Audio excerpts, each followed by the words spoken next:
എന്റെ ഉണ്ണി ചതിച്ചല്ലോ. പച്ചടി മുഴുവൻ അടി പിടിച്ചു പൊങ്ങഞ്ഞു പോയി. എന്തോടോ നോക്കിക്കാതെ വെള്ളത്തിലോട്ട് ഇറക്കി വെക്കണോ? എടുത്തു വെക്കി. അതെ, ഇനിയിപ്പൊ എന്താ ചെയ്യാ?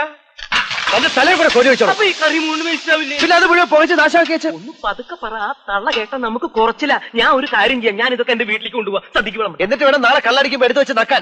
ഇടോ നോക്കിക്കാൻ നെയ്യും പഞ്ചസാര അണ്ടിപ്പരിപ്പ് മുന്തിരിങ്ങ എടുത്ത് അതിലിടണോ? നാളെ ഒരു സ്വീറ്റ് ആക്കി കൊടുക്കാം.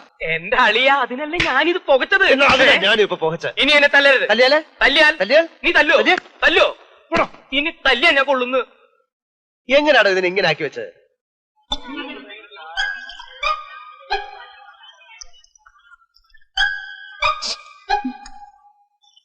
ഇതിന് വല്ലാത്തൊരു ടേസ്റ്റാ. അതൊക്കെ പറ. ഇതെന്ത് സ്വീറ്റാ? ഈ ഒരു പ്രത്യേകതരം പ്രിപ്പറേഷനാ. കഴിച്ചിട്ട് എന്താ പറയുന്നത് ഞാൻ നോക്കട്ടെ. വല്യമ്മ ഇപ്പോഴും ഉണ്ടാ. ഇനി ആർക്കാ വേണ്ടേ? ചോദിച്ചോളൂ.